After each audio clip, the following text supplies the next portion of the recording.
Good evening, everybody. Don't touch that dial. Don't touch that remote control. Why? It's another episode of SEIU Says. Happy Tuesday, everybody. I want you to sit back, relax, and enjoy. SEIU Says, coming to you live.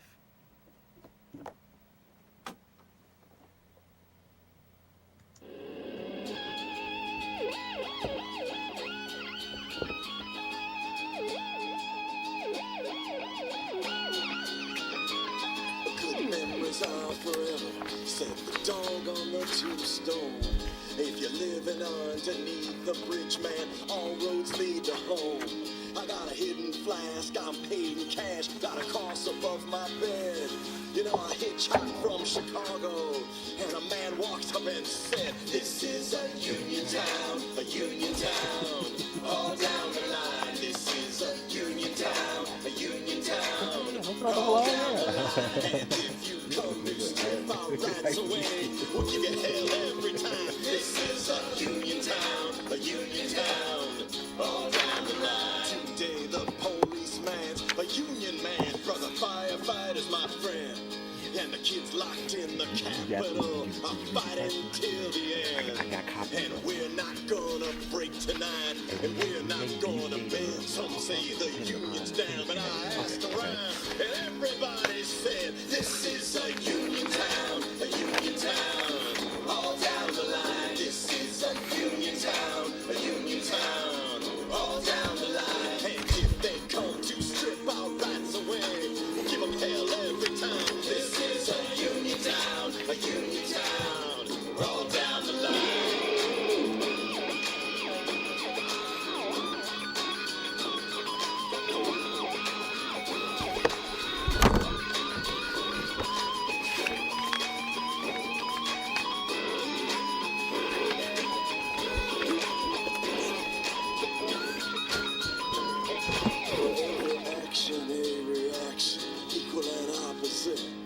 That's why, my friend, the blood tastes good every time I'm here. I got a will to win and a Cheshire grin. Yeah, the night watchman is near, and you can't get it where you're at, but you can sure get it here. So come rain or sleet or dark or night, come wind or frigid snow, there's 100,000 in the... All right. This is SEIU Says, and we have a very special show today.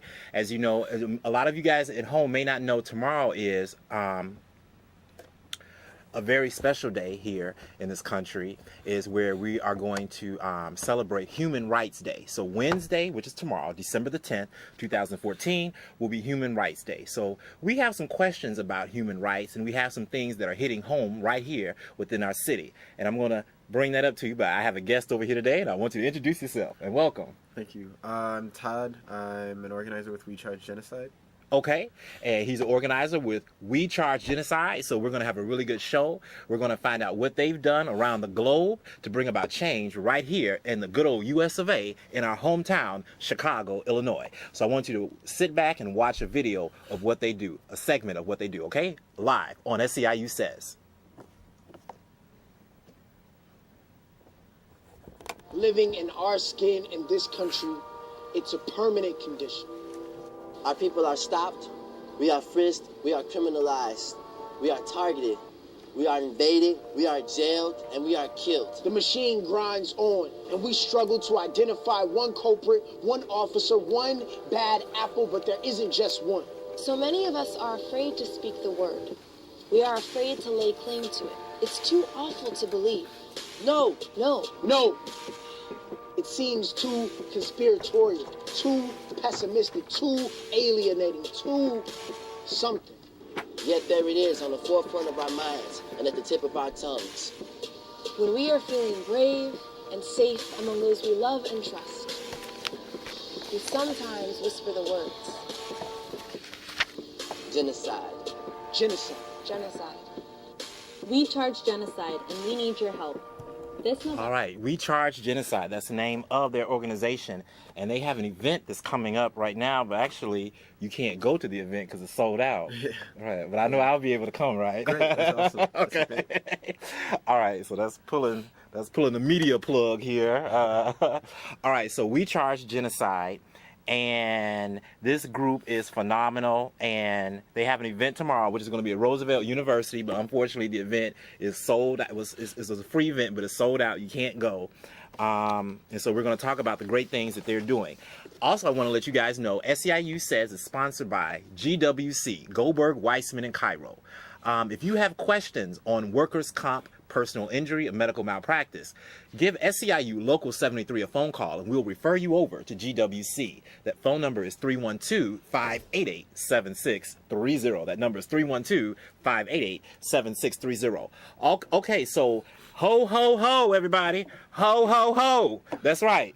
It's the SEIU. All right, SEIU Local 73 Christmas Gala Party. That's right, Saturday, December the 13th. Mark your calendars. 7 p.m. to midnight at the McBride Hall, located at 1301 Texas Street in Garrett, Indiana. Buffet, beverages, raffle, and prizes. Enjoy a night with your sisters and brothers and dance the night away. That's right, dance the night away. That's what it says right there. Dance the night away. Okay, what you want to do if you have if you want to know about, if you're members of SEIU and you're in the Indiana area, call SEIU, the Northwest Indiana office, and you can go to that Christmas party. That number is 219-884-4901. That number is 219-884-4901. All right, so I want to show this picture of these guys real fast. Now, this is them. They were in Sweden at the Switzerland. I apologize. They were in Switzerland at the United Nations. And at this particular United Nations meeting, this was the 52nd annual United Nations meeting, and it was America's turn to see what was going, as far as America was in the spotlight to see what was going on there. America was responding to shadow reports that were put out regarding their allegations of abuse and torture in the country and in like their territories. Okay, so America was responding to the charges that were brought up against them at this last meeting. All right, so we want to ask that question. What is your website? WeChargeGenocide.org. Okay, so if you love internets and if you like knowledge and you like adventure, go to their website, because this website is amazing. I think this is one of the most interactive websites I've gone to, because even with the tags, you can go to the tags, which is the tags are at the bottom, and when you hit the tag, you can pull up other videos and you pull up more information. So it's a lot of information. So we want people to be knowledgeable, and this is a very, very important subject here. Okay, so everybody at home, we want to know, what is We Charge Genocide?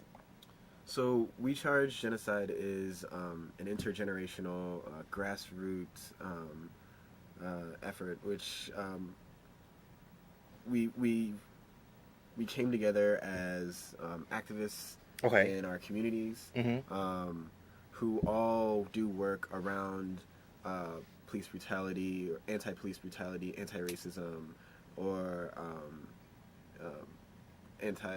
prison industrial complex, right? Okay. And we all came together because we saw there was an overwhelming problem in the Black community, and in communities of color in general, regarding police brutality, right? And instances of police murders, abuse, harassment, and rape. Okay. So this came out of and rape, so everybody know, rape could be unlawful cavity search as well. That falls under that category. Because actually I have a friend that has a suit against the police department because they raped him, but they didn't do it the traditional way. They did the investigation, and it was some racial tones and things like that. But that can fall in that category. It does fall in that category. Right. Okay.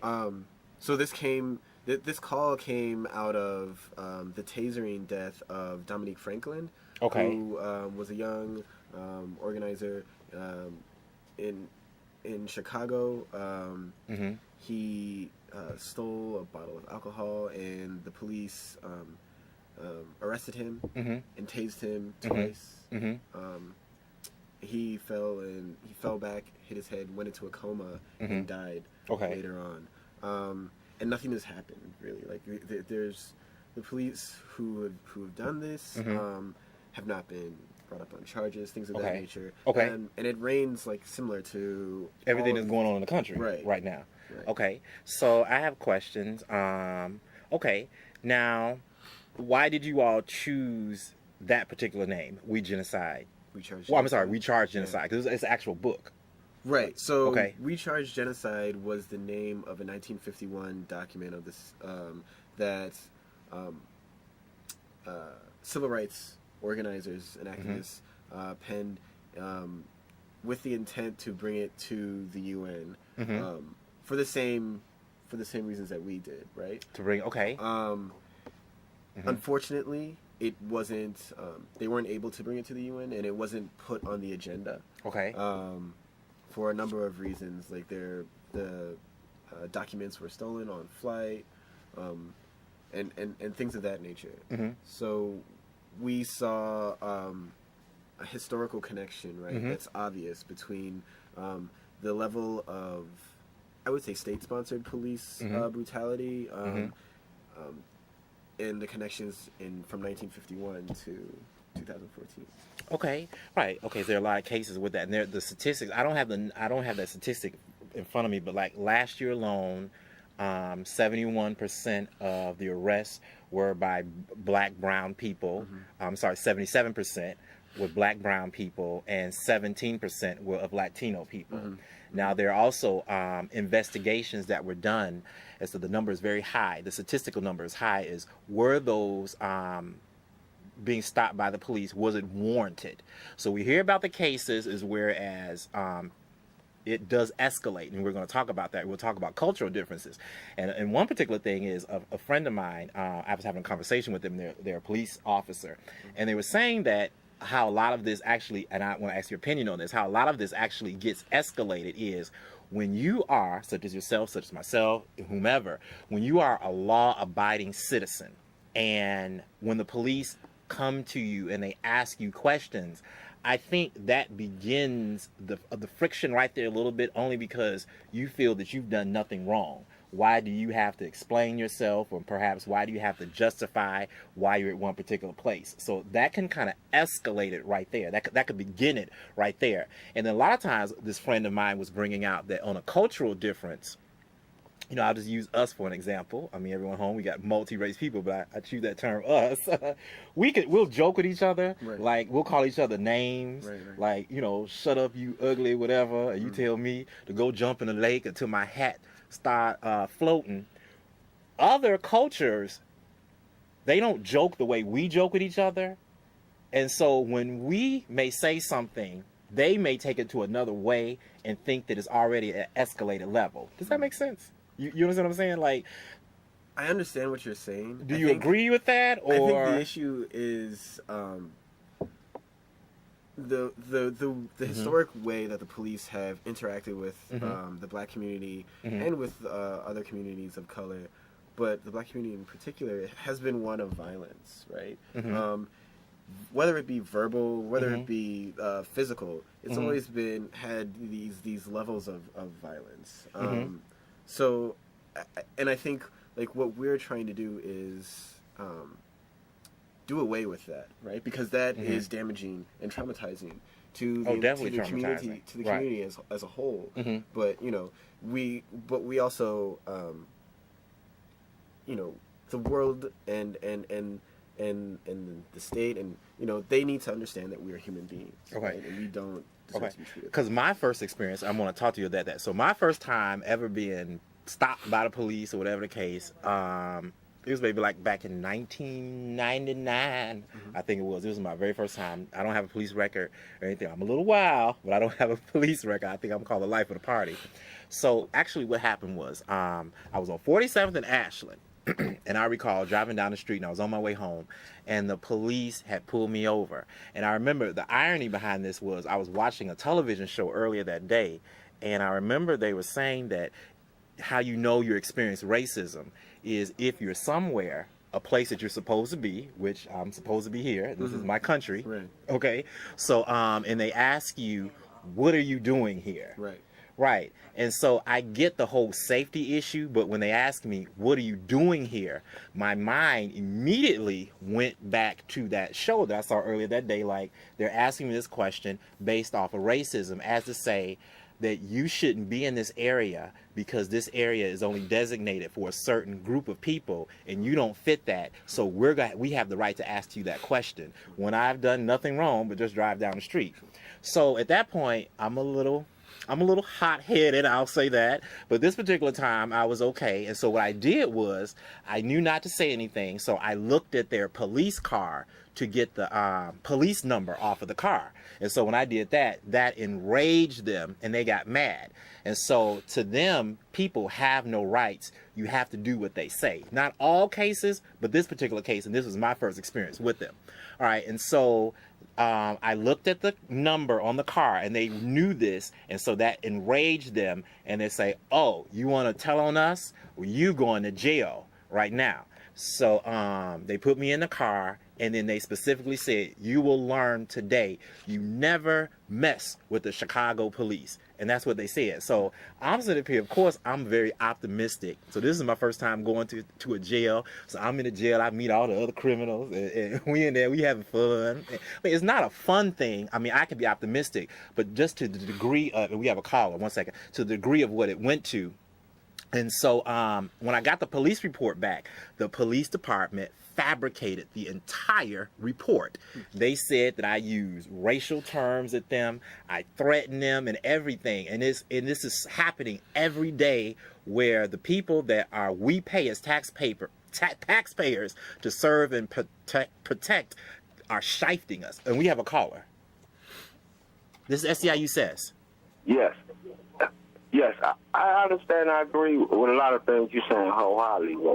But you think we should have a different approach? I mean, because the approach that seems like that we're doing right now is not working. And I mean, it's like, we know, like you just said, certain things happen.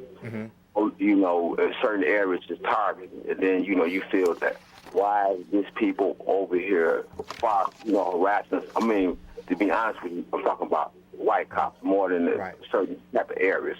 We know this happened. Well, I mean, I'm trying to figure out, can we have a different approach so somebody can, understand? Because it seems like people, not necessarily people magnify what's bad going on, which we already know. We know what's going on in our area. You know what I'm saying? But that's not the majority for us or any type of, white, black, Latino, or whatever. It's more of us doing more positive with the media and stuff like that. People be thinking that this is what's going on really in the world. It's going on in the world. But as far as, I believe it's more people trying to, be successful, live right, this and that, or whatever, man.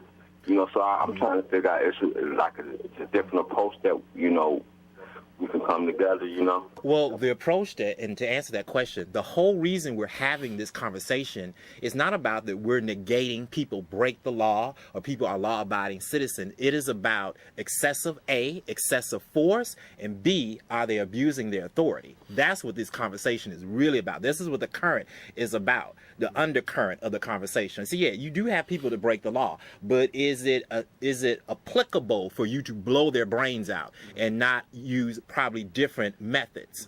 Can you taser the person? Why do you have to feel as if though you have a point that you have to prove? That's the tone that we're trying to take, and we're going through with that perspective.